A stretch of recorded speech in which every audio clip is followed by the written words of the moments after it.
Peut-être avez-vous connu le vide que l'on ressent lors de la mort d'un ami cher. En pareille circonstance, la plupart des gens se sentent tristes et impuissants. Il est naturel de se demander que devient quelqu'un quand il meurt. Est-il conscient, quelque part? Peut-on réellement espérer que les morts revivront? La Bible fournit à ces questions une réponse réconfortante. En termes simples, la mort est le contraire de la vie. Quand il prononça sa sentence contre le premier homme, Adam, à cause de sa désobéissance volontaire, Dieu lui dit: Tu retourneras à la terre parce que c'est d'elle que tu as été tiré. Car tu es poussière, tu retourneras en poussière. Genèse 3,19. Réfléchissons un instant. Où se trouvait Adam avant que Dieu ne l'eût formé de la poussière du sol et lui eût donné la vie? Nulle part, puisqu'il n'existait pas. Quand il mourut, Adam retourna donc à l'état inanimé et inconscient. Bien loin de descendre dans un enfer de feu ou de monter au ciel, Adam mourut comme Dieu l'en avait prévenu. Genèse 2,17. La Bible enseigne clairement que les morts sont inconscients et sans vie dans la tombe. Notez ce qui est écrit dans Ecclésiaste 9, 5, 10 à propos des morts. Les vivants en effet savent qu'ils mourront, mais les morts ne savent rien.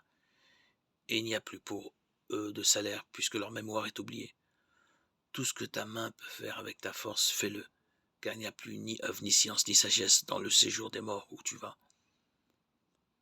Les morts ne peuvent donc ni faire, ni sentir qui quoi que ce soit. Leurs pensées ont cessé, tout comme la Bible affirme en ces mots: ne vous fiez pas au puissant ni au Fils de l'homme, en qui n'est point le salut. Son souffle s'en va et lui rentre dans sa poussière. En ce même jour périssent ses pensées. Psaume 146, 3, 4. Alors, que dire de l'âme? Ne s'agit-il pas de la partie de l'homme qui se sépare de son corps quand il meurt et qui continue à vivre? Pour répondre à cette question, il nous faut d'abord déterminer en quoi consiste l'âme. Nous serons peut-être surpris d'apprendre que dans les Écritures inspirées, le mot âme est appliqué non seulement aux hommes mais encore aux animaux. Par exemple, dans Nombre 31, 28, il est parlé d'une âme, hébreu, nefesh. Sur 500, tant d'autres, les hommes que d'entre les bœufs, les ânes et les brebis. Apocalypse 16, 3. Le mot figure âme, nefesh en hébreu. Qu'est-ce donc l'âme? Examinons ce que dit à ce sujet la parole écrite du Créateur.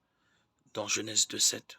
Nous lisons: Dieu forma l'homme de la poussière du sol, et il souffla dans ses narines un souffle de vie, et l'homme devint une âme vivante.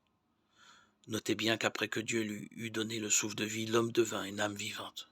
Par conséquent, l'homme est une âme, tout comme un homme qui devient docteur est un docteur. 1 Corinthiens 15, 45. Puisque l'âme humaine est l'homme lui-même, elle ne peut être une chose immatérielle habitant le corps et pouvant exister séparée de celui-ci. En accord avec ce fait, la Bible indique que l'âme humaine possède des qualités physiques. Par exemple, elle dit que l'âme ressent le besoin de manger des aliments matériels. Ton âme désira du manger de la chair. Deutéronome 12, 20. Lévitique 17, 12. La Bible montre également qu'une âme humaine a du sang coulant dans ses veines, car elle parle du sang des âmes des pauvres innocents. Jérémie 2, 34.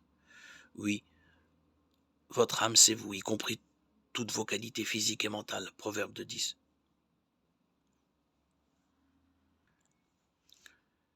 Et comment doit-on comprendre les passages qui parlent de mon âme ou de l'âme comme si elle était au-dedans d'une personne? Naturellement, il faut les accorder avec les textes déjà cités, car la parole de Dieu ne peut se contredire. À la lecture de ces versets, il apparaît que le mot âme a plusieurs sens. Parfois, il désigne notre moi en tant qu'âme. Ainsi, tout comme on peut dire moi-même, on peut aussi dire mon âme. Les deux termes signifiaient essentiellement la même chose. C'est pourquoi un psalmiste pouvait écrire: mon âme en proie au chagrin se fond en larmes. Psaume 119, 28.